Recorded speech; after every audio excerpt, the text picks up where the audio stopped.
Y es con mucha alegría que te saludamos a esta hora. Bienvenido a tu programa Biblia Fácil. Ya comenzó el programa de estudio de la Biblia. Y como siempre, con Biblia en mano, estamos aquí listos para poder una vez más estudiar un mensaje que viene de Dios a través de su palabra. Nos alegra tenerte a ti del otro lado, viendo este programa por la TV, por las redes sociales, por YouTube, por Facebook. Siéntete abrazado y gracias por acompañarnos. Te digo que vale la pena invertir un tiempo en algo que significa nuestra salvación. A la verdad, es allí donde debemos invertir la mayor cantidad de tiempo. Entonces, mientras más conocimiento tengas, mejor relacionamiento tendrás con Dios. Y es por eso que en este estudio de la Biblia, en esta temporada de Biblia Fácil, estamos hablando sobre el amor, la gracia, la misericordia y la justicia de Dios representado en el santuario. Entonces, una vez más, bienvenido a este programa. Y para que tú puedas estudiar o profundizar mucho más estos temas, nosotros tenemos un material o un regalo que lo ofrecemos para ti. Se trata del estudio bíblico en formato DVD. DVD Santuario, el Camino de Dios. En este material tú vas a encontrar 13 temas donde vas a profundizar más tu conocimiento sobre el ministerio de Cristo en el santuario. Solicítalo, ya que es totalmente gratis, al más 5512-9800-1460. Estoy con Biblia en mano, estoy aquí junto a 6 amigos que están participando de esta temporada y tú también puedes tomar tu Biblia, vamos a abrirla, vamos a estudiarla. Y como siempre, vamos a pedir que sea Dios quien pueda hablarnos a través de ella. Oramos. Querido Dios, gracias por esta oportunidad que tenemos de abrir tu palabra. Mas también tenemos el corazón dispuesto para poder aceptar, para poder comprometernos con la verdad, para poder vivir esa verdad.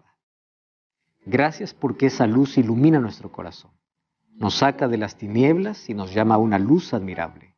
Y hoy queremos comprender un poco más sobre ese ministerio maravilloso que estás haciendo en el cielo en nuestro favor. Que tu Santo Espíritu nos guíe, que tu Santo Espíritu abra nuestros ojos para ver aquella maravilla, aquel trabajo, aquella obra maravillosa que estás haciendo a favor nuestro. Y permite que podamos hacer nuestra entrega completa.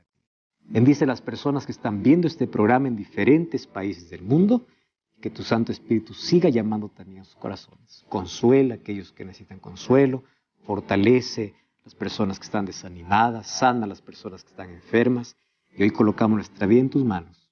Tu palabra puede estar en nuestro corazón. En nombre de Jesús. Amén. Muy bien, amigos. Estamos estudiando sobre el santuario. Cada capítulo, cada tema nos trae lecciones importantes para nuestra vida.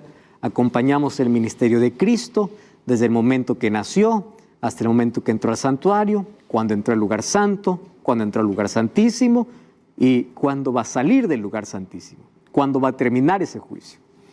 Hoy entonces nuestro tema será: ¿cuándo será o cuándo acontecerá el juicio final? Muchos cuando escuchan la palabra juicio tienen mucho miedo. Sin embargo, como ya descubrimos aquí en el capítulo anterior, en el programa anterior, el juicio es buena noticia para los hijos de Dios. ¿Por qué es buena noticia? Porque tienen un abogado. Y aquel que está con Cristo, aquel que confiesa su pecado, aquel que está arrepentido, aquel que entregó la vida a Jesús, no tiene por qué tener miedo al juicio. ¿Por qué razón? Porque es Cristo quien se coloca delante del pecador y con su justicia obtenemos salvación. También nosotros ya estudiamos aquí que un juicio comenzó en el cielo a partir del 22 de octubre de 1844. No sabemos cuándo terminará ese juicio. Lo que sabemos es que ese juicio tiene 3 fases, 3 etapas. La primera fase de ese juicio, ¿cuándo ocurre? Antes de la venida de Jesús. Allí se determina quiénes se salvan y quiénes se pierden. Hoy vamos a hablar sobre las 2 últimas fases de ese juicio. ¿Cómo será el juicio final? La Biblia sí nos menciona con detalles de cómo será ese juicio. Hacemos un breve repaso. Dios mandó a construir un santuario para poder presentar de manera didáctica el plan de salvación. A través de los muebles, a través de las ofrendas, a través de los sacrificios, a través del ministerio sacerdotal. Todo eso, a través de todo eso, Dios enseñaba a su pueblo cuánto es el valor del ser humano, a tal punto de dar la propia vida por salvarlo. Entonces todo eso apuntaba a Cristo. Vimos que el santuario era el evangelio en símbolos para ser predicado en todo el mundo, porque todo lo que había y se hacía en el santuario apuntaba, ya sea el sacrificio de Jesús en la cruz o ya sea el ministerio de Cristo en el santuario. Todo eso lo aprendemos en el santuario. Y también aprendimos que desde el año 31 hasta el año 1844, Jesús fue nuestro abogado, y después de 1844, hasta no sabemos cuándo, Jesús es abogado y juez, y se está llevando un juicio allí en el cielo. Muy bien, un día Jesús saldrá del santuario. No sabemos cuándo. La Biblia no revela fecha, ni para cuándo termina la gracia, ni para cuándo Jesús regresa. No podemos especular, no podemos decir tal fecha. No existe. Si la Biblia no lo revela, todo lo que se pueda decir son tristes especulaciones humanas. Por ahí escuché muchas personas decir, por ahí yo escuché un mensaje diciendo que la gracia termina en septiembre, termina en tal año. Todo eso es mentira. ¿Por qué razón? Porque a nadie se ha revelado cuándo termina el tiempo de gracia. Y cuando la gracia se termine, no terminará primero para un grupo, luego para otro. No, la gracia terminará para toda la humanidad. Momento que Cristo salga del santuario, la gracia habrá terminado para todos. ¿Comprendes? Eso es lo que dice la Biblia. Muy bien. Cuando Cristo salga, estará determinado quién se salva y quién se pierde. Porque en el juicio, durante el proceso, los que se salvan se entregaron a Jesús, hicieron de Cristo su abogado, caminaron con Dios, hicieron la voluntad de Dios y ahora están salvos para siempre. Muy bien. Y Apocalipsis capítulo 22, versículo 12, encontramos la promesa linda que Jesús hace. Dice así: he aquí, yo vengo pronto y mi galardón conmigo. ¿Qué significa galardón? Pago, recompensa. Yo vengo para traerte recompensa.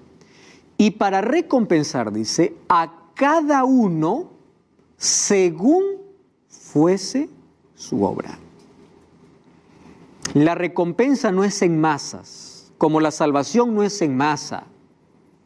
O sea, no es que en casa papá es consagrado y toda la familia se consagra, no, o toda la familia se salva, no, es individual. No es que en la casa la esposa es bien cristiana y ella va a salvar a los demás, no, es personal. Y la recompensa no será por familia, no será por iglesia, no será por grupo, será de manera personal. Y esta promesa me lleva a pensar, o me lleva al conocimiento de cómo por ahí algunos están proclamando cosas que la Biblia no revela. Por ejemplo, hay personas que dicen, miren, cuando una persona muere, ¿dónde se va? Se va al paraíso, se va al infierno. ¿De dónde sacaron todo eso? Ustedes saben que esas creencias aparecieron en la Edad Media, que es conocida como la Edad Oscura, donde la palabra de Dios fue encadenada y fue prohibida, y aparecieron muchas tradiciones. Y allí el sistema papal, para poder dar miedo a todas las personas y para poder también justificar lo que hoy los libros de historia incluso lo comentan como la Inquisición, para matar a aquellos herejes, ¿qué cosa dijo? Que el que no obedece, ¿a dónde se va? ¿Al purgatorio, al infierno o al paraíso? ¿Eso es bíblico? No lo es. Vamos a hablar en la próxima lección, hay algunos textos de la Biblia, por ejemplo una parábola del rico y Lázaro, dicen, no, pero ahí dice el paraíso y el infierno. Pero un momento, vamos a ver en qué contexto Jesús lo dijo. Pero la Biblia no está hablando que cuando uno muere, recibe recompensa inmediata. todos recibirán recompensa cuando Cristo vuelve. Porque si cuando uno muere ya va al cielo, ¿para qué va a venir Jesús? No tiene lógica. O no es que uno ya está, ¿no?, más tiempo allí disfrutando. Dice todos, para dar a cada uno conforme fuere su obra. Es decir, bueno y malo va a recibir su recompensa en la venida de Jesús. ¿Y cómo se da la recompensa? Porque hubo un juicio. Y ese juicio se está desarrollando hoy.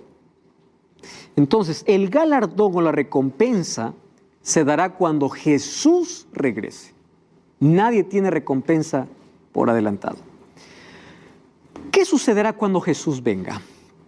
El libro de 1 Corintios capítulo 15, versículos 51 al 53 dice: He aquí os digo un misterio.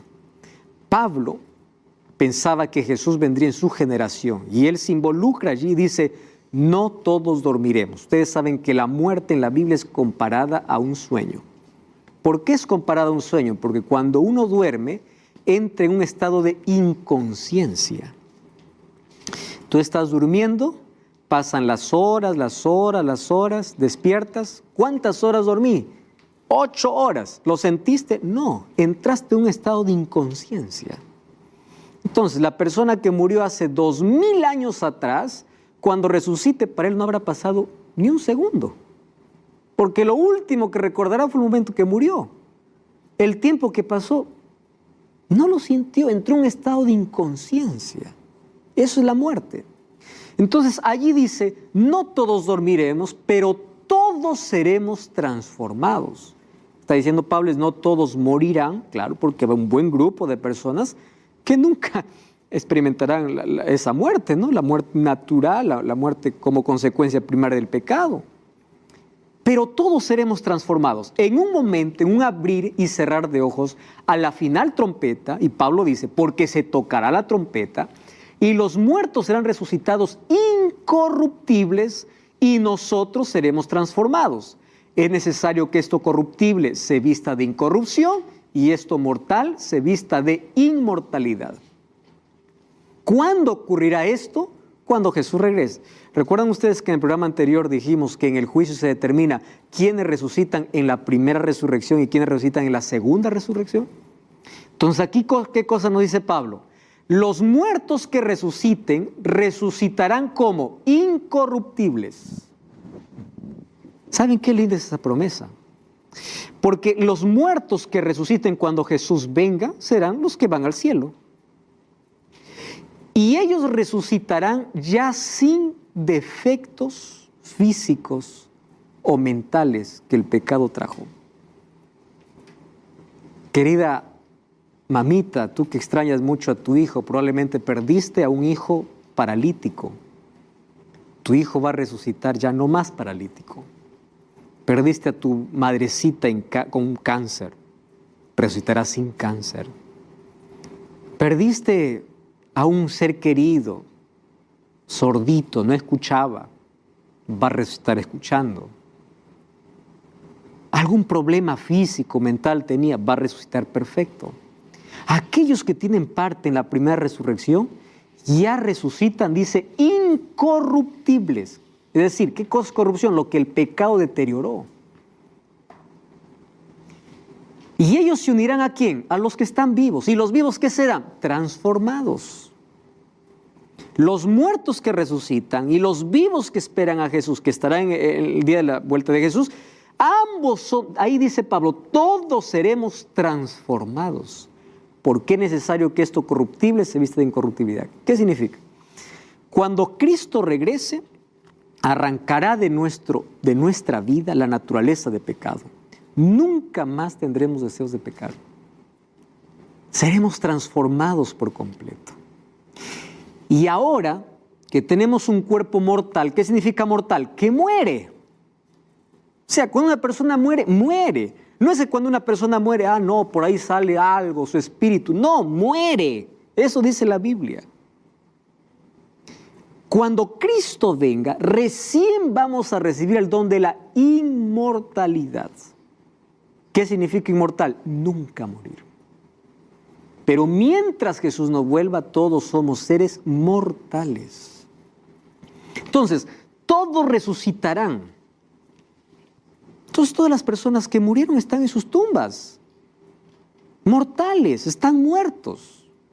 Claro, la muerte es comparada como un sueño, están en un estado de inconsciencia, pero no están deambulando en un lugar, no están sufriendo, no están disfrutando, no, están muertos hasta que Cristo venga. Entonces yo te pregunto, ¿dónde está Pedro, el apóstol Pedro? En su tumba. ¿Dónde está Pablo? En su tumba.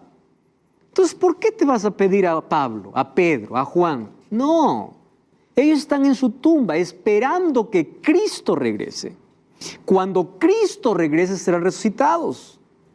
¿Dónde está la Virgen María? ¿Dónde está la Madre de Jesús?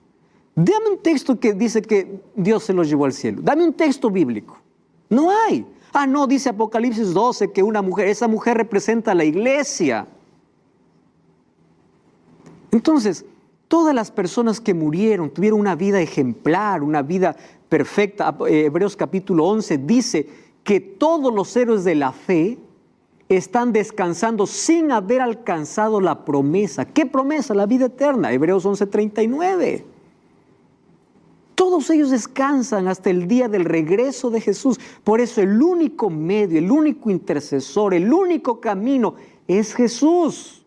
No es María, no es Pablo, no es Juan, no es ningún otro apóstol. No, es Cristo. Eso es lo que dice la palabra de Dios.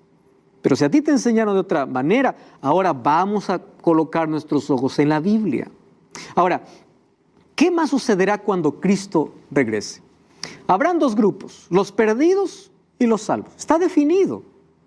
Alguien hace un tiempo me dice, pastor, cuando Jesús venga, yo ahí me voy a arrepentir. Entonces yo no voy a querer irme del grupo de los que están perdidos. Yo voy a ir al otro lado y no creo que Jesús sea malo y me deje. Lo que no sabe es que los casos están decididos antes de su venida. Jesús no va a venir y va a decir, a ver, tú para este lado, tú para... No, el grupo está definido.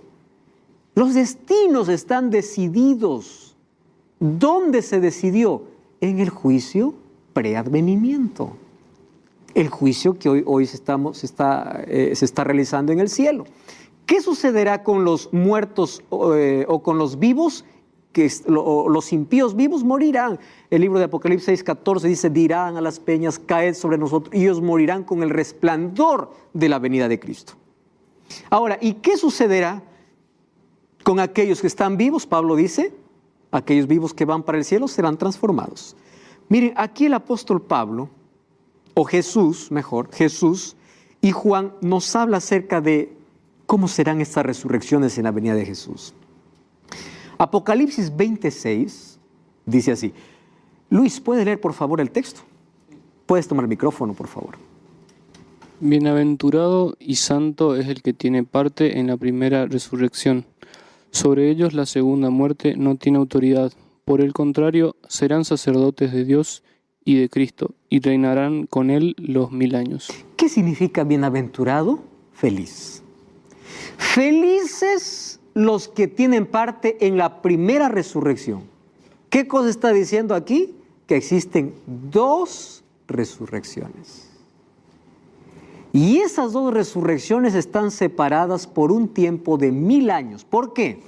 Porque dice que estos que resucitaron en la primera resurrección serán sacerdotes de Dios y de Cristo y reinarán con él ¿cuánto tiempo?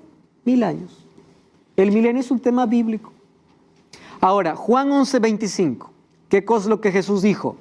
Les dijo Jesús, yo soy la resurrección y la vida, el que cree en mí, aunque esté muerto, vivirá. Entonces, ¿qué muerto vivirá? Aquellos que en la primera resurrección, ¿quiénes serán los muertos que van a vivir? Aquellos que resucitan en la primera resurrección, vivirán para siempre. Y aquellos que no resuciten en la primera resurrección, ¿van a resucitar de nuevo? Sí, pero ya no para vivir para siempre, solamente para recibir su recompensa. Lo vamos a ver de aquí a poco eso, ¿correcto? Muy bien, hasta aquí hemos visto el juicio preadvenimiento, lo que ocurrirá antes de la venida de Jesús. Y ya hablamos aquí que el juicio tiene 3 fases. Antes de la venida de Jesús, donde se decide todos los casos. Y cuando Jesús viene, comienza la segunda fase de juicio. Se llama juicio comprobatorio. Y de allí viene también la tercera fase, que es el juicio ejecutivo. A eso es lo que llamamos el juicio final. ¿Cuándo comienza el juicio comprobatorio? Yo quiero que quede bien claro esto. Cuando Jesús sale del lugar santísimo, se acabó. El destino está sellado para todos. Por allí hay algunos que están predicando que Jesús va a venir, va a robar a su iglesia, rapto secreto, ¿escuchaste ya de eso? Van a estar en el cielo, mientras aquí en la tierra por 7 años gobierna el anticristo y después Jesús viene para dar otra oportunidad. ¿Dónde está eso en la Biblia? Eso no está. ¿De dónde se inventó todo eso? Y te voy a mostrar algunas verdades que probablemente tú has escuchado y no has comprobado con la palabra de Dios. La única oportunidad para salvación es hoy, antes que Cristo salga del santuario. Satanás colocó esa doctrina. ¿Para qué? Para hacerte creer que si hoy tú estás perdido, después tienes otra oportunidad, cuando él sabe que vas a estar perdido para siempre. Ahora, ¿cuándo comenzará el juicio comprobatorio? Vamos a recordar solo un detalle del día de la purificación del santuario. Ya no voy a repetir todo lo que ocurrió en el día de la purificación, solamente la parte. Cuando el sumo sacerdote salía, bendecía a todo el pueblo. ¿Y qué cosa era traído al sumo sacerdote? Un macho cabrío. ¿Se acuerdan ustedes? Ese macho cabrío era ¿para quién? Para Azazel. ¿Recuerdan esa parte, verdad? Colocaba las manos sobre ese macho cabrío y era enviado al desierto para morir. En otras palabras, ese macho cabrío funcionaba como un camión basurero. Toda la basura que salía lo colocaba allí. Entonces, Satanás será responsabilizado por todos los pecados que él llevó a los salvos a practicar. Los que se pierden pagarán en carne propia sus propios pecados. ¿Para quién hay expiación? Para el arrepentido, para el perdonado. El otro pagará por su propio pecado. Entonces, todos los pecados registrados serán culpados aquí en Satanás, porque él es el que hizo caer. Es allí donde los archivos de los santos serán eliminados para siempre. Mas hay una profecía bíblica que nos ayuda a entender. Miren, Apocalipsis 21 y 2 dice así: vi un ángel que descendía del cielo con la llave del abismo y una gran cadena en su mano, y prendió al dragón, la serpiente antigua, que es el diablo y Satanás, y lo ató por 1000 años. Esta cadena es una cadena circunstancial. ¿Qué significa una cadena circunstancial? Hoy el diablo está libre. ¿Qué significa que está libre? Que él aquí engaña a todo el mundo, porque es su especialidad. Entonces, cuando él dice que estará encadenado, significa que él ya no tiene la oportunidad de engañar. Él está encadenado, está prisionero. ¿Por qué está prisionero? Porque cuando Jesús volvió, los salvos van al cielo y los impíos que no son salvos morirán. Y aquellos que murieron y no encontraron la salvación, sus tumbas no se abrirán. Entonces, ¿cómo queda la tierra? Miren cómo queda la tierra, lo que dice el libro de Jeremías 4, 23 al 27. Miré a la tierra y he aquí que estaba asolada y vacía. ¿Cómo estaba la tierra? Vi a los cielos, no había luz. Miré a los montes, temblaban. Los collados fueron destruidos. Miré y no había hombre. Todas las aves del cielo se habían ido. Miré y aquí el campo fértil era desierto. Todas sus ciudades eran asoladas delante de Jehová, delante del ardor de su ira. Está hablando de la segunda venida. Porque así dijo Jehová: toda la tierra será asolada, pero no la destruiré del todo. ¿Cómo quedará la tierra entonces? Vacía. Entonces el diablo está encadenado porque no tiene a quién engañar. Todo está vacío, no hay nada. ¿Recuerdan dónde moría ese macho cabrío? ¿A dónde era llevado? Al desierto. ¿Y dónde moría? En el desierto. Aquí está la parte del juicio que se hacía en Israel, donde el macho cabrío para Azazel es llevado ¿a dónde? Al desierto. Ahora se cumplirá, ¿cuándo? cuando Jesús venga. Es llevado al desierto. ¿Por cuánto tiempo? Por 1000 años. Y después va a ser destruido. Eso será la tercera fase de juicio. Porque el macho cabrío que era llevado moría en el desierto. Muy bien, ¿por qué Jesús dice, o por qué Dios allí dice, no la destruiré de todo? Porque esta tierra será purificada. No será destruida totalmente. Será purificada con fuego. Y cuando se erradique el pecado y aquellos que no quisieron soltar el pecado, esta tierra será reformada, renovada.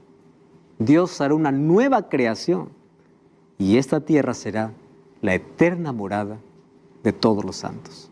Cuando Jesús viene, su pueblo va al cielo por 1000 años. Después de los 1000 años, regresa a la tierra y esta tierra será purificada y será la eterna morada de los justos. ¿No cambies el canal? Y ya estamos aquí de nuevo. Qué bueno es que puedas estar allí conectado. No has cambiado el canal, no has cambiado esa transmisión.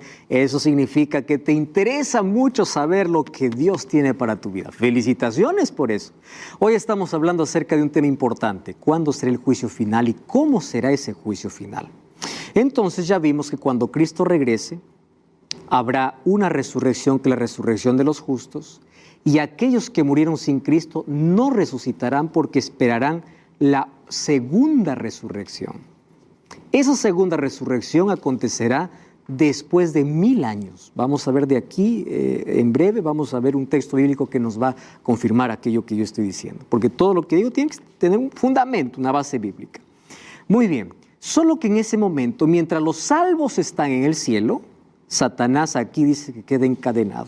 Esas cadenas son circunstanciales porque no tiene a quién engañar.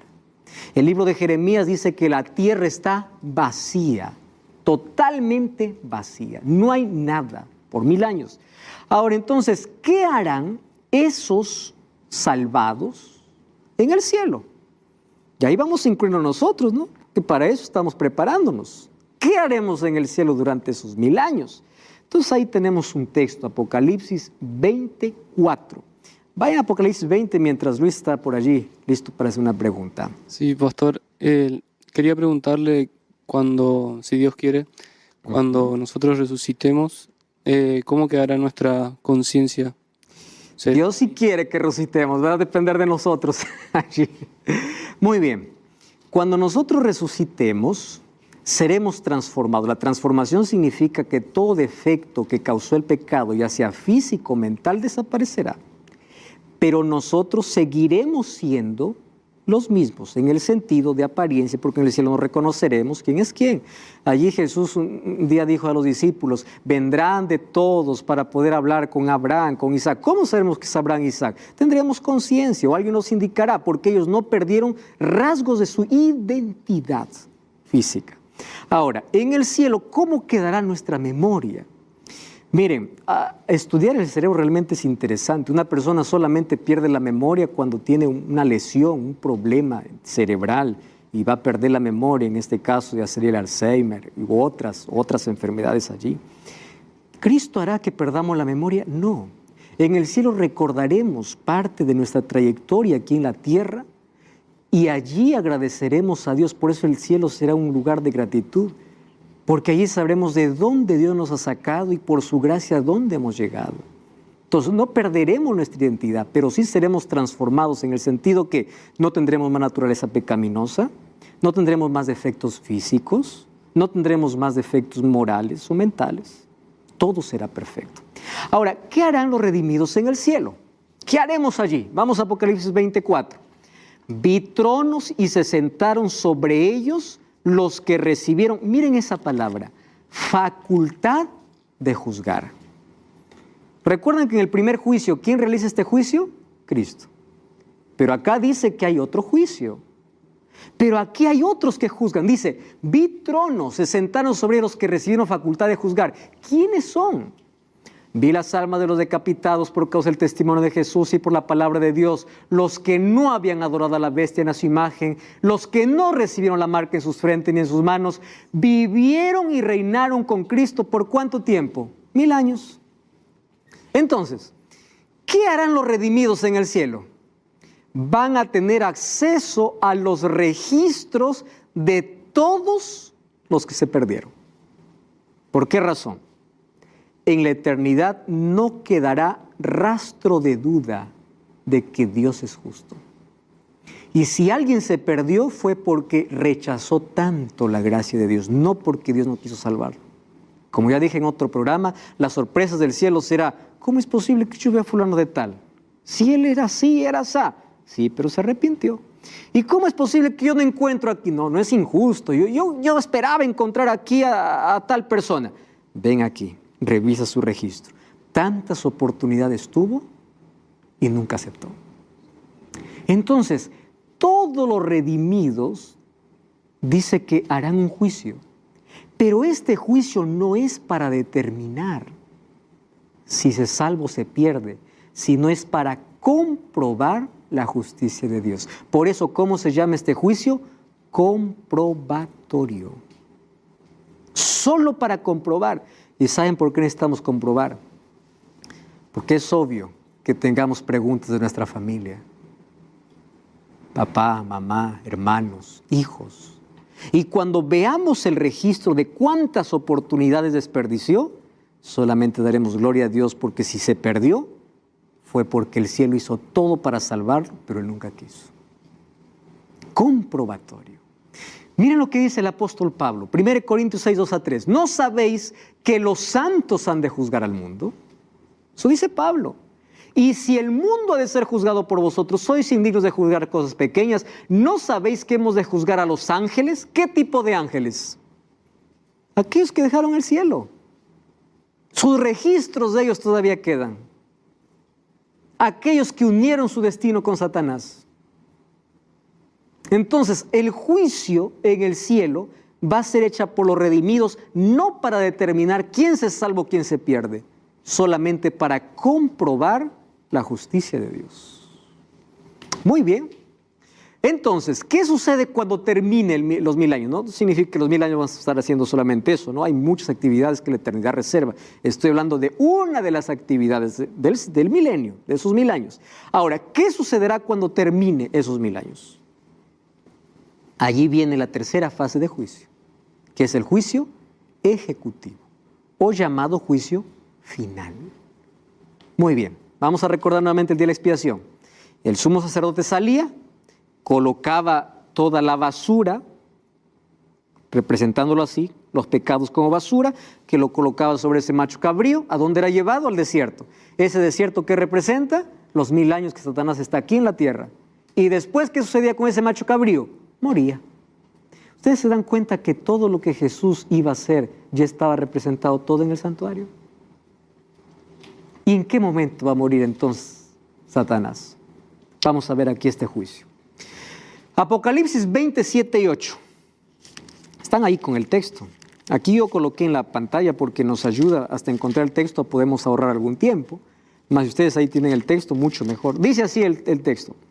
Cuando los 1000 años se cumplan, Satanás será suelto de su prisión. ¿Por qué suelto? Saldrá a engañar, claro. ¿Es suelto por qué? Porque tiene a quien engañar. Saldrá a engañar a las naciones que están en los 4 ángulos de la tierra, a Gog y Magog, a fin de reunirlos para la batalla. ¿Qué batalla? Y el número de los cuales, ¿cómo es? Como la arena del mar. ¿Ustedes sabían que allí habrá gente tan buena, pero que nunca aceptó a Cristo? Al cielo van grandes pecadores que se arrepintieron. Y en la tierra se quedarán pequeños pecadores no arrepentidos. Personas que eran buenas, pero que nunca se rindieron. Porque nadie se salva o nadie se pierde, nadie salvo se pierde si no es por aceptar o rechazar la gracia de Dios. Y allí, ¿qué cosa dice el texto? Satanás los engañará para reunirlos a la batalla de Gog y Magog. Gog y Magog es el símbolo de 2 naciones enemigas del pueblo de Israel. Y aquí lo usa Juan como el símbolo de los enemigos de Dios. Por eso es que usa 2 términos, Gog y Magog. Aquí está poniendo en contraposición estos para enfrentarse al pueblo que vivió con Cristo por 1000 años. Y miren qué cosa sucederá. Yo quiero que ustedes puedan mirar esta imagen. Esto es solo una idea. Nosotros no tenemos idea de cómo será ese día. Pero ilustrando lo que la Biblia dice, más o menos será así. Jesús desciende. La nueva Jerusalén desciende. Cuando Él descienda, dice que los perdidos serán como la arena del mar. Están reunidos aquí ¿para qué? Para atacar la ciudad. Porque como ellos son más, piensan que pueden atacar y pueden entrar a la ciudad. Y es allí donde Cristo revela para todos ellos todas las oportunidades que tuvieron para salvación. Todos. ¿Y ustedes saben cómo terminará esta gente? Arrodillándose delante de Dios y diciendo: Señor, tú eres justo. Por eso la Biblia dice: toda rodilla se doblará, porque incluso ellos reconocerán que merecen el castigo. ¿Saben qué cosa es lo más triste de esta escena? Muchos de los que están aquí podrán mirar quién está aquí. Esta será la última vez. ¿Ustedes se imaginan a Judas mirando a los 11 dentro de la ciudad y él fuera? ¿Ustedes se imaginan a alguien? Yeah. You hit my phone, I light up. Cold screen, glow on my thumb, 2 blue ticks, then nothing. Now I'm pacing like a drum, your last name in my lips, like a coin in my mouth. I act cool with my friends, then I fold when you're around. Say you want it, say it straight. Don't keep me at the gate. One more word, I might break. One more look, I might stay. Don't leave me on red. Don't leave me on red. Come back, come back. Say it with your chest. Don't leave me on red. Don't leave me on red. Don't leave me on red. If you want me now, then say it with your chest. Sing you. I almost said it on the way back home, but the words got stuck in my throat. You looked at me like nothing was wrong, so I let it go. We laughed about some random thing, like we were slowly fading out. Funny how we both can feel it, but never talk it out. It's always easier pretending than watching something end. We keep the peace in silence, like it's a better friend. I almost said it, but I didn't. Now it's hanging in the air. We act like nothing's different, but it's everywhere. I almost said it.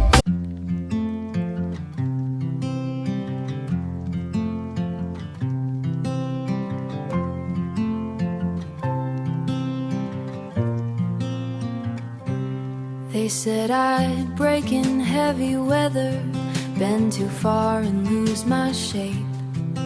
Carried storms I couldn't measure, wore the damage on my face. Tried to hide the cracks and fractures, like they made me less than whole.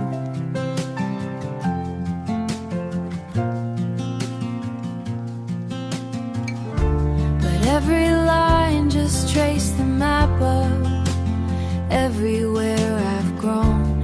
I was waiting for a rest.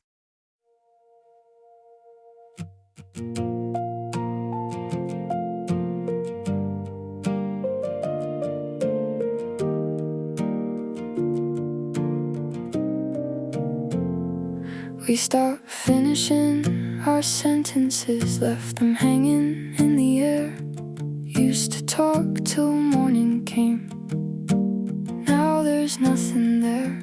We kept trying out a habit, not because it felt the same.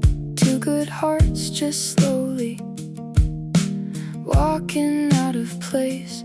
No explosions, no blame to assign, just a quiet change over time.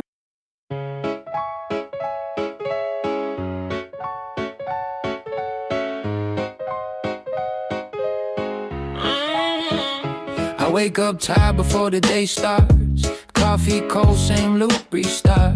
Everybody moving like they got a map. I'm just trying not to collapse. Notifications feel like pressure. Even silence got weight now. Smiling just to look better while I'm falling through the crowd. They say you're doing fine, just keep it up. But they don't see what it costs. If this is what it takes to win, I think I'm already lost. I got a burnout halo, glowing under broken sleep.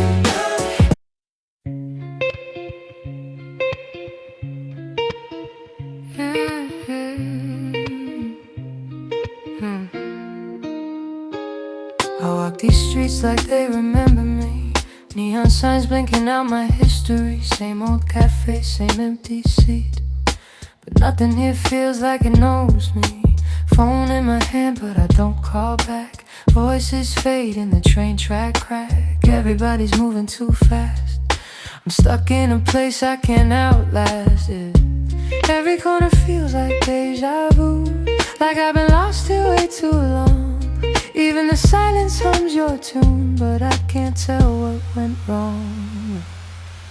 This city knows my name too well, but never asked.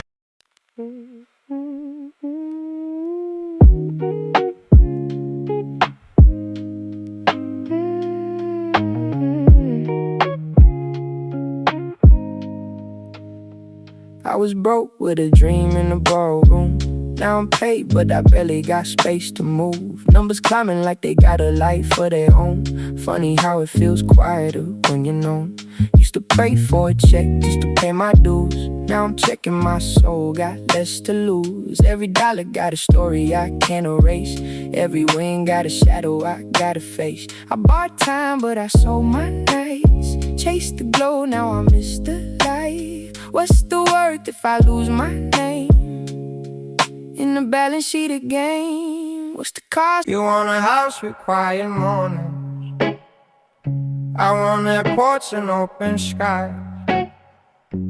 We talk like we're still alive, but I see it drifting in your eyes. Same love, different direction. Same truth, different design. We hold on out of connection, but we're not on the same line. Nobody's wrong, nobody's lying.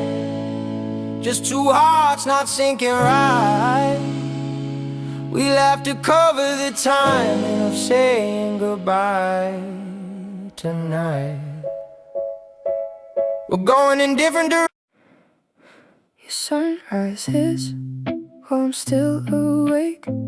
Different clocks, same ache. I trace your name on a fogged up screen, like it might close the space between. Late night calls with a fragile line. Your laugh arrives just out of time. We talk like we're in the same room still.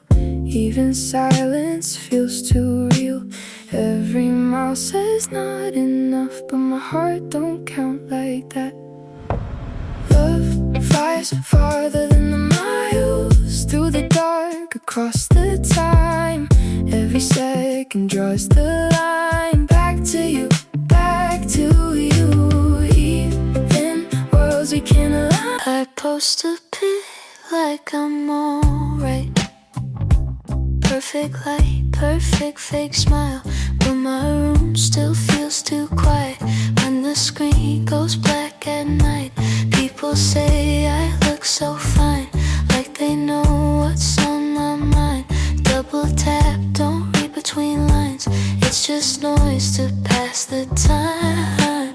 I laugh in stories, not in real life. Feels easier to pretend. If I disappear for a while, would anybody even notice then? I got an offline smile that nobody sees but me. Online I look so alive, but that's not who I really be. I'm scrolling. You still ask me how I slept last night. Still leave tea by the counter light, but something in your voice feels far even when you're standing right by. We talk about the weather first, like we forgot how hearts converse. Every word is soft and careful, like we're scared to make it worse. No fight, no storm, no breaking glass, just silence growing thick so fast. Two people learning how to stay while slowly drifting away. We're quietly falling apart. No thunder, no visible scars, just love turning into habit. And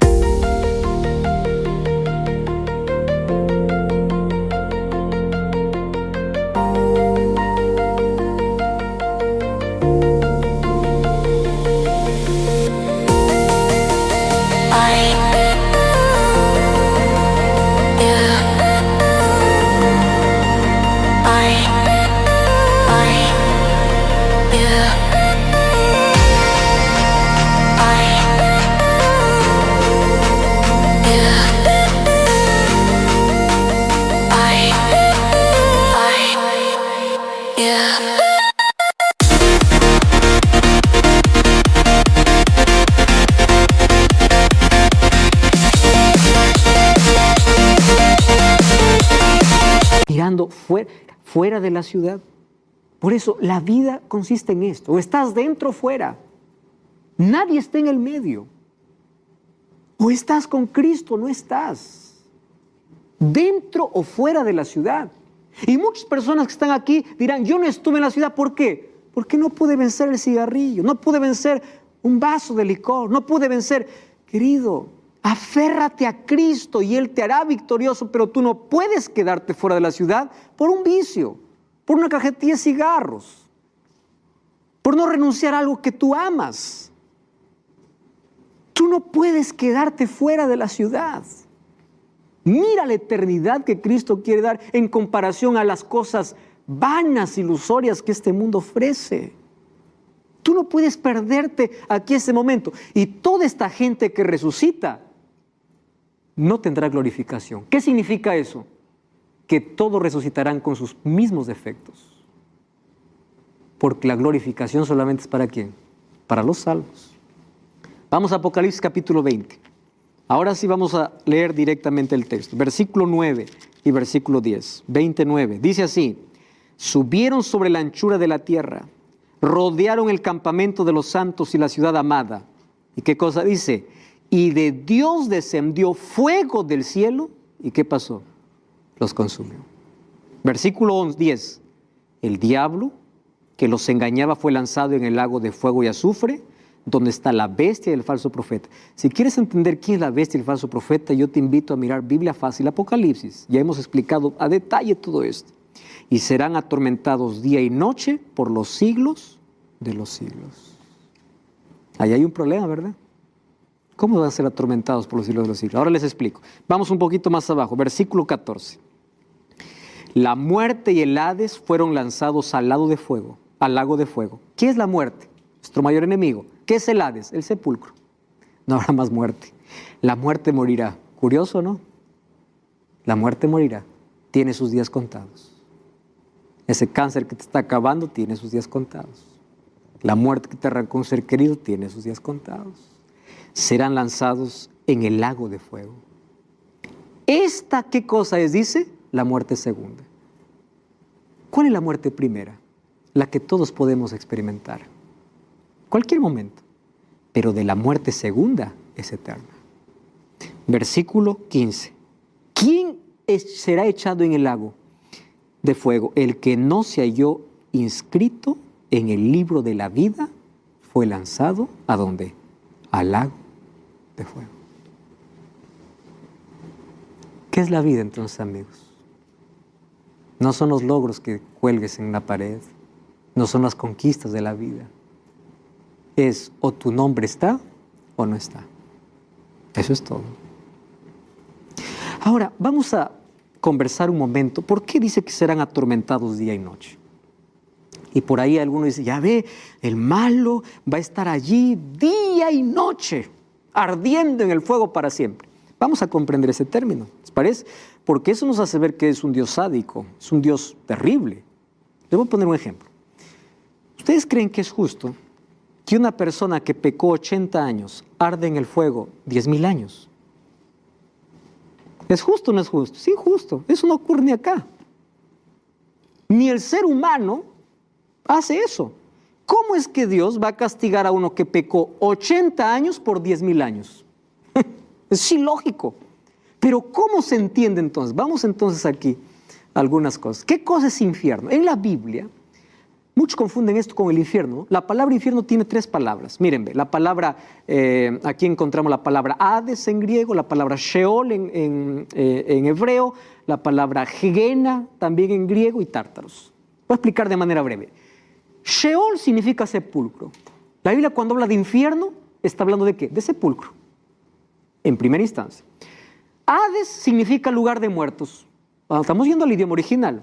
Gehenna significa, viene del valle de Hinnom. Resulta que fuera de Jerusalén había un valle donde siempre se quemaba basura y estaba ardiendo día y noche. De ahí viene la palabra Gehenna y por eso dice que arde día y noche. De ahí viene el término que arde día y noche.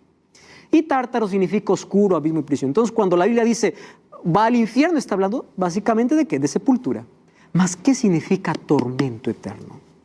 Porque hay muchos que están predicando que tormento eterno una persona va a arder para siempre. Pero espera, no desvirtúes el carácter de Dios. Apocalipsis tiene un lenguaje simbólico. Y como ya les expliqué, si una persona va a arder para siempre, Dios sería injusto. ¿Cómo es posible que una persona que pecó 100 años esté 10.000 años en fuego? Eso es injusticia. Entonces, ¿qué cosa está hablando? La Biblia no está hablando de una tortura eterna. La Biblia está hablando de términos que debemos conocer. En la Biblia, la palabra eterno tiene 2 connotaciones. En el hebreo es olam.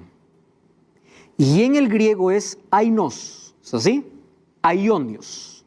Aionios en griego. Entonces, esta palabra eterno, es decir, serán atormentados eternamente o serán atormentados por los siglos de los siglos, ya se ubica ya sea en olam o ya sea en aionios o ionios. ¿Qué significan estas palabras? ¿Cómo lo entendemos esto? Miren, ve, la palabra eterno en la Biblia va a depender a qué esté sujeto. Si la palabra eterno está sujeto a algo que se acaba, es eterno mientras dure.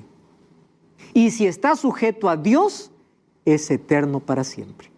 Por ejemplo, los santos heredarán la vida eterna. Los santos aquí están sujetos a Dios, entonces es eterno, eterno. Pero dice que cuando Cristo venga, ellos arderán eternamente. ¿El pecado tendrá un final? Sí. Entonces, si el pecado tiene un final, quiere decir que es eterno mientras dure. Ah, no, yo no le creo. No me creas, vamos a la Biblia, porque la Biblia tiene que darnos esta explicación. Vamos a 1 Crónicas capítulo 28, Antiguo Testamento. Miren, 1 Crónicas capítulo 28, versículo 4. 1 Crónicas 28, 4. Dice así: Jehová Dios de Israel me eligió de toda la casa de mi padre, miren lo que dice el texto, para que perpetuamente sea el rey de Israel. ¿Qué palabra está usándose aquí? Olam, eternamente. ¿Quién está hablando aquí? Salomón. Dice, yo voy a ser eternamente rey, porque Judá escogió a un caudillo de la casa de Judá, la familia de mi padre, y entre los hijos de mi padre se agradó a mí por ponerme rey sobre Israel. ¿Qué cosa está diciendo él? Yo seré rey, ¿qué cosa? Eterno. ¿Está diciendo eso o no? Eterno. Muy bien. Vamos a ver entonces qué dice el capítulo 29, versículo 27. Un capítulo después nada más. 29, 27.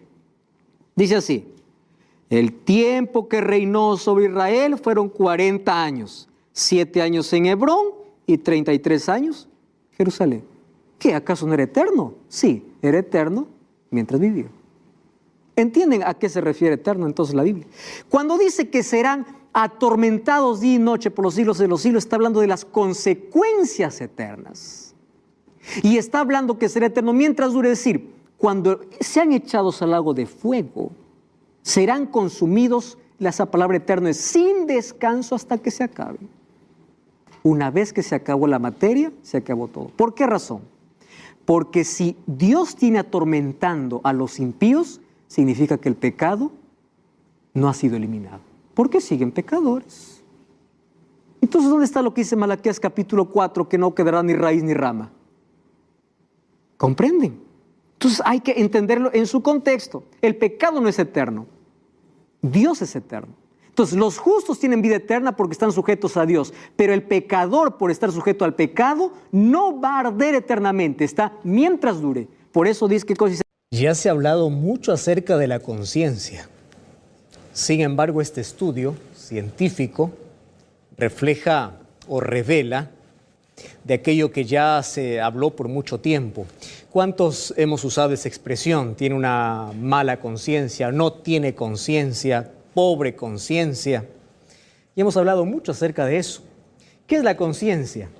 Estuve viendo algunos datos muy importantes que tienen que ver la relación que tiene entre nuestra mente y nuestra salud física. Y claro, nosotros somos un ser humano indivisible. Todo lo que afecta a nuestra mente afecta a nuestro físico, ¿verdad?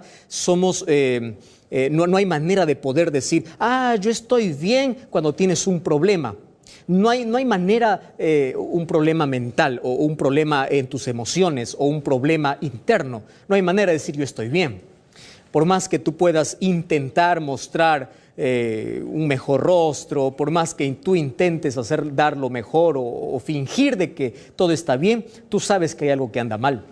Ahora, lo curioso es que hay muchas enfermedades o muchas personas que hoy están en hospitales, que se encuentran en clínicas.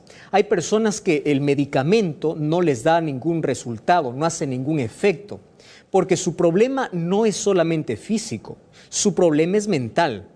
Hay muchas personas que tienen una conciencia o un cargo de conciencia. Este cargo de conciencia no les deja comer, no les deja dormir, noches de insomnio, se enferman, van al médico, reciben un tratamiento, reciben medicina y por tiempo están allí paralizados y no saben qué cosa es. Puede ser que tu problema no sea físico, sea de tu conciencia o del cargo de conciencia, o estés amarrado a un pasado, o es una decepción o una herida no curada, o es el odio que hay en tu corazón. Y hay muchas personas que no sanarán de sus enfermedades a menos que no perdonen. Hay muchas personas que no saldrán del hospital o la medicina no hará efecto a menos que primero no estén en paz consigo mismos, o a menos que no suelten el pasado al cual ellos están atados. Yo no sé cuál es tu caso, yo no sé si conoces a una persona que tiene un problema físico y la verdad no hay ninguna medicina que pueda hacer efecto en esa persona. Muchas de las enfermedades entonces tienen un origen en nuestra mente. Ahora, el mayor complejo, el mayor problema que tenemos los seres humanos es que la mayoría sufre de un cargo de conciencia. Esa expresión, cargo de conciencia, va más allá de una expresión, va más allá de eso. Hay muchas personas que no pueden lidiar consigo mismos, o no pueden vencer, o no pueden tener una conciencia limpia, o no pueden dormir porque allí en su cabeza, en su mente, están cada vez recordando las cosas que han hecho. Y eso te está quitando la paz mental. Por otro lado, la mayor búsqueda del ser humano es tener paz. Ahora, si una conciencia cargada, una conciencia pesada, nos puede enfermar no solamente emocionalmente, sino también físicamente, aquí partiríamos preguntando algo. ¿Qué es la conciencia? Yo estuve buscando algunos conceptos interesantes y me pareció extraordinario el que yo quiero compartir. Mira este concepto de conciencia. Quiero que prestes mucha atención. Dice así: en lo íntimo del ser humano habita un centinela invisible. ¿Escuchaste la expresión? Centinela invisible que procura nuestro bien. Y me encanta esta expresión, porque dice, se comporta con la bondad de un ángel o con la dureza de un testigo acusador. Este vigía del alma no solo nos advierte de cómo debemos ser, sino que nos atormenta cuando no escuchamos su voz. A este guardián de la felicidad lo llamamos conciencia. Me encantó un concepto que dio Montaigne. Él dice, la conciencia hace que nos descubramos o que nos acusemos a nosotros mismos. Y a falta de testigos, ella declara contra nosotros. ¿Quién alguna vez no se ha sentido martirizado por su conciencia? Hiciste algo que probablemente nadie se dio cuenta, pero tu conciencia te está acusando y te está diciendo que lo que acabas de hacer es incorrecto. No necesitas de testigos. La conciencia en algunos casos viene a ser como un martillo y un clavo, que cada vez que te lleva aquel recuerdo de lo malo que hiciste, empieza a herirte y empieza a abrir una herida. Me encanta la expresión que es un centinela que procura siempre nuestro bien. Es por eso que yo quiero mostrarte hoy cuál es la misión de la conciencia. Entonces, Dios al crear al ser humano y al crear aquello que nosotros llamamos conciencia, lo hizo con una misión. Y es la misión de advertirnos, la misión de poder en nuestra vida diferenciar lo correcto de lo incorrecto.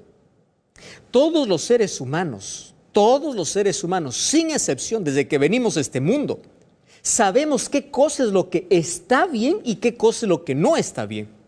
La conciencia funciona más o menos como un semáforo, ¿verdad? El semáforo te dice verde, puedes hacer, puedes pasar, puedes correr, puedes actuar. O te dice rojo, para, es peligroso, no te atrevas, no te metas, no continúes, no digas esto, no hagas lo otro. Así funciona la conciencia.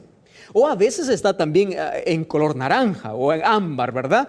Porque uno dice, ¿y ahora este asunto cómo es? ¿Sí o no?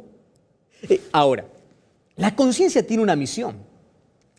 Y esa misión es tan importante que tú y yo podamos conocer. La conciencia quiere librarnos, escúchame esto, de todo aquello que va a romper nuestra sensibilidad. Querido, y esto es muy serio lo que te voy a decir. Porque Dios colocó allí en nuestro cuerpo, en nuestra mente, ese semáforo, ese sensor, ese filtrador para poder controlarnos o para poder advertirnos. Cuando tú desobedeces la voz de tu conciencia, tú te sientes mal, tú te puedes hasta enfermar físicamente. La conciencia levanta su voz cada vez que tú desobedeces. Solo que hay un problema. Hay cosas en la vida que pueden herir la sensibilidad. ¿Y por qué te digo que esto es interesante que podamos entender? Porque cuando perdemos la sensibilidad, perdemos la línea entre lo correcto y lo incorrecto. Es por eso que hay personas que hacen cosas malas y ellos están bien, ellos están tranquilos. ¿Qué sucedió? Perdieron la sensibilidad. Y el ser humano, cuando desobedece tantas veces a la voz de su conciencia, un día aquella voz, cuando pone primero sus intereses, la fama, el placer, el poder, el dinero, coloca por encima de sus principios, esa conciencia, esa voz se va apagando, se va alejando y cada vez se escucha menos. Entonces, cuando tú te vuelves insensible, te vuelves duro, entonces no hay nada que pueda controlarte. Y allí nosotros encontramos a personas con desórdenes mentales, personas que matan, personas que hieren, personas que hacen cosas en la vida y personas que para ellos es normal, para ellos es natural. Perdieron la sensibilidad, rompieron el semáforo. Ante el grito de la conciencia, ellos se sobrepusieron a ella. Entonces aquella voz cada vez va menguando. Y eso es muy peligroso, querido. Por eso vamos a dar gracias a Dios por aquello que colocó en nuestra vida. Sin embargo, tenemos que cuidar. Pero ¿cuál es la realidad de nuestras conciencias? Mira, el apóstol Pablo hablaba sobre este asunto de una manera muy cuidadosa y también nos advertía desde hace mucho tiempo de cómo nosotros debemos cuidar nuestra conciencia. Si la conciencia es la que nos señala el camino correcto y el incorrecto, entonces nosotros tenemos que cuidar, nosotros tenemos que obedecer.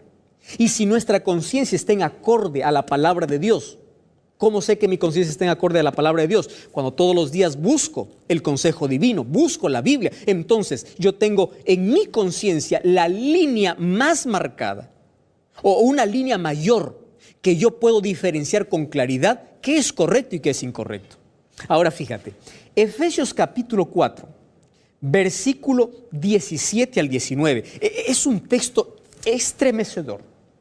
¿Me acompañas a leer? Efesios 4, 17 al 19. Dice así, presta mucha atención. ¿Estás escuchando, Eduardo? ¿Estás escuchando, Miguel? José. Mira, dice así la Biblia. Por tanto, dice el Señor, que ustedes no anden como andan aquellos en sus propios pensamientos y vanidades. ¿Por qué andan así? Entonces ahí viene el versículo 18. El versículo 18 dice, ellos tienen la conciencia oscurecida. ¡Wow! ¿Qué cosa tienen? Conciencia oscurecida. Tienen oscurecido el entendimiento. Y ellos entonces viven en ignorancia por la dureza de su corazón. Rompieron esa sensibilidad. Ahora, como no hay nada que los advierta, ellos pueden pecar libremente y el pecado les da tanto gusto y tanto placer que para ellos ya no es malo. Aquel que robó la primera vez tenía un cargo de conciencia. Si paró de robar, su conciencia sigue sensible. Pero aquel que roba 2, 3, 4, 10, 15, 20, ahora se vuelve un experto para él robar y ya no tiene cargo de conciencia. Tiene una conciencia cauterizada, una conciencia oscurecida, como dice aquí el apóstol Pablo. Y el versículo 19 dice así, entonces se vuelven insensibles y se entregan para cometer cualquier acto. Claro, no hay nada que les advierta, no hay nada que les pueda impedir. Entonces, ¿qué cosa hacen? Ellos tienen un desenfreno total. No hay nada que les pueda controlar. Ahora, esto, querido, es muy peligroso. ¿Y por qué es muy peligroso? Mira, tú sabías que hay mucha... cuando nosotros perdemos ese sentido de conciencia, esto influye en nuestro éxito o en nuestro fracaso en la vida. Por ejemplo, una persona que ya no advierte el peligro, comete errores, abre heridas, hiere a las personas, pero termina hiriéndose a sí mismo cuando pierde esa sensibilidad. Ahora, una conciencia atormentada hace a un ser humano infeliz. Es decir, cuando tú te atreves a quebrar las leyes divinas, cuando tú te atreves a desobedecer, a no escuchar la voz de Dios, porque Dios también habla a través de tu conciencia, habla a través de su palabra y habla a tu conciencia. Y cuando te atreves a desobedecer, entonces tú vas a sufrir algunas consecuencias. Antes, por ejemplo, ¿cuáles son algunas causas que hacen que nuestra conciencia pueda, como dice el apóstol, enturbiarse o oscurecerse? Hay muchas causas. Por ejemplo, el odio contra una persona puede oscurecer la conciencia. ¿Qué más? Los malos hábitos, los recuerdos negativos, una vida desordenada, una vida sin Dios, una vida sin límites, en desenfreno total, una vida que corre tras los placeres. Muy bien. Ahora, tú puedes decir, pastor, ¿y eso qué tiene que ver conmigo? Espera un momento. Hoy quiero hablarte porque esto es un asunto serio. Mira, ¿tú sabías que cuando uno pierde esa sensibilidad, empieza a tener un cargo de conciencia? Ahora, cuando uno tiene un cargo de conciencia, tiene algunas consecuencias. Yo te voy a mostrar por lo menos 5 cosas que sucede a las personas que tienen una conciencia atormentada. ¿Estás de acuerdo? Quiero que prestes mucha atención. Mira, número 1, dolencias somáticas. Presta atención. Hay personas que tienen dolor de cabeza, dolor muscular y es constante. Va al médico, toma un analgésico, toma algún calmante y se acabó. Y es constante. Dolores de cabeza, musculares, cansancio, agotamiento. No, es por el estrés, sí. Pero también puede ser una causa somática por causa de una conciencia atormentada. Número 2. ¿Tú sabías que aquellos que tienen un cargo de conciencia a veces parecen estar deprimidos, pero no están? Porque hay personas que para todo dicen estoy deprimido y no están deprimidos. Mucho cuidado, la depresión es una enfermedad. No es para decir estoy deprimido y listo, no. Pero tienen esa sensación de depresión. Pierden el apetito, pierden el sentido de la vida. Para ellos la vida es gris, perdió su color, ya no tiene nada sentido, hacen las cosas con desgano porque tienen una conciencia atormentada. Eso es la consecuencia de tener una conciencia atormentada. Entonces, el problema no es que no tengas ganas, el problema está dentro de tu corazón, está en tu mente. Tú necesitas una conciencia en paz, una conciencia tranquila. Pero el tercero me llamó mucho más la atención, y es que el tercer paso en esto es la censura. ¿Sabes qué cosa significa censura? Censura es cuando una persona camina por la calle o está en la casa y piensa que todo el mundo le mira y le está condenando. ¿Tú ya viste ese tipo de personas? Personas que actúan a la defensiva. Alguien le mira y piensa que le está acusando. Lo que le está acusando es su conciencia. Pero ella piensa que todo el mundo le está apuntando con el dedo y que todo le están condenando. Entonces allí toma una actitud de censura. ¿Cómo así? Empieza a mirar a las personas y empieza a criticar. Dice, mira, fulano de tal. ¿Sabes por qué empieza a criticar? Para calmar su conciencia, para hacer creer de que el otro es peor, de que él es mejor, de que lo que él hizo es pequeño, de que lo que está haciendo el otro es grave. Entonces, mucho cuidado si estás criticando.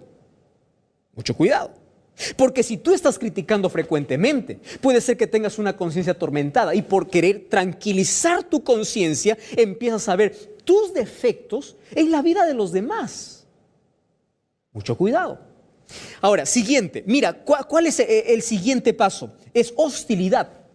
Quiere decir, tus actitudes son hostiles, nadie te soporta. Es más, ni siquiera tú te aguantas. Yo ya recibí muchos mensajes allí. Tengo una página allí en Facebook diciendo, pastor, ni yo me soporto.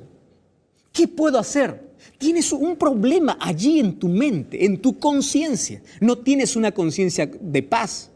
Y número 5 viene la comprensión. Este es un asunto serio. ¿Sabes por qué? Porque ahora, como no puede calmar su conciencia, busca de alguna manera negociar con su conciencia. ¿Y cómo lo hace? Empieza a hacer obras buenas. Empieza a dar ayuda a los pobres, empieza a construir templos, empieza a dar tantas cosas. ¿Para qué? Para decir, soy bueno. Ya con esto compenso todo lo malo que yo hice. ¿Ya conoces personas así? Por querer tranquilizar su conciencia, empiezan a hacer obras buenas. Y es más, haciendo esas obras, piensan llegar al cielo. Querido, tener una conciencia cauterizada, una conciencia atormentada, no es un asunto tan simple. Ahora fíjate, la Biblia narra en el libro de Mateo, capítulo 2, Marcos, capítulo 2, desde el versículo 1 hasta el versículo 12, una historia extraordinaria. Mira, allí habla de un paralítico que llegó hasta Jesús. Solo que cuando llegó a Jesús, Jesús no le dice te sano o levántate, le dice te perdono. ¿Qué estaba necesitando ese paralítico? ¿Acaso no estaba necesitando sanidad? ¿Sanidad o perdón? Sanidad. Pero Dios le dice te perdono. Es decir, él estaba allí paralítico. Su problema físico no era un problema simplemente físico, era espiritual. Y cuando Jesús le perdona, entonces le dice toma tu lecho y camina. Él se sintió libre, ese peso, esa carga que tenía ahí en sus hombros, lo quitó y dijo, ahora sí, puedo ser libre. ¿Sabes? Jesús es el único que puede darte una conciencia tranquila, un sueño agradable, adiós noches de insomnio. Adiós noches sin dormir por causa de aquel pasado, de aquellos recuerdos dolorosos, de aquella conciencia que te atormenta. Dios quiere ofrecerte su perdón. Estoy hablando para ti que estás enfermo por mucho tiempo, pero tienes odio en el corazón. Perdona y sé libre. Nunca te vas a sanar a menos que primero no perdones, a menos que no saques el odio de tu corazón, o a menos que tú no pidas perdón a Dios y puedas tener una conciencia tranquila. Vamos a conversar. Vamos a conversar. ¿Cómo está tu conciencia? ¿Estás escuchando la voz de Dios? ¿Puedes diferenciar la línea entre lo correcto y lo incorrecto? ¿Estás desobedeciendo la palabra de Dios y también la voz de tu conciencia cuando te dice, no hagas eso? No pierdas la sensibilidad. Porque ¿sabes qué sucede cuando una persona se endurece? No reconoce su situación. Y si no reconoce su situación, no va a pedir perdón. Y si no pide perdón, no tiene perdón de Dios. Siempre habrá perdón para aquel que quiere, para aquel que busca a Dios, para aquel que sabe que está mal. Pero aquel que perdió la sensibilidad no mira su condición y empieza a actuar de manera descontrolada. Pablo dice, ellos tienen la conciencia oscurecida. Jugaron tanto con el pecado que ahora ya no llaman pecado al pecado, sino llega a formar parte de su vida. Querido, entonces, cuando tú ya pierdes la sensibilidad y no tienes necesidad de Dios, ya no tienes perdón. ¿Por qué no tienes perdón? ¿Porque Dios no quiere perdonarte? No, sino porque ya no necesitas de Dios. Hay muchas personas que me escriben y dicen, pastor, yo hice tantos pecados, yo estoy tan lejos de Dios, ¿será que Dios me perdona? Yo le digo, si tú reconoces que estás lejos de Dios y tienes deseo de volver a Jesús, claro que Dios te perdona. Porque ahí en tu conciencia hay una voz, el Espíritu Santo hablándote, diciendo, abandona el pecado, deja lo que estás haciendo, ven a Jesús, estás lejos. Ese sentimiento de soledad, ese sentimiento de querer ir a Jesús, la voz del Espíritu Santo hablando a tu mente. Y hoy te está hablando a ti, a través de este programa. Estoy hablando para ti que tienes una conciencia ya oscurecida, para ti que no puedes dormir, para ti que estás enfermo y probablemente tu enfermedad no sea física sino espiritual. Ven a Jesús, pide perdón.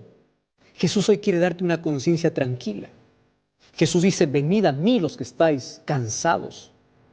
David decía, Señor, crea en mí un nuevo corazón, dame una nueva conciencia.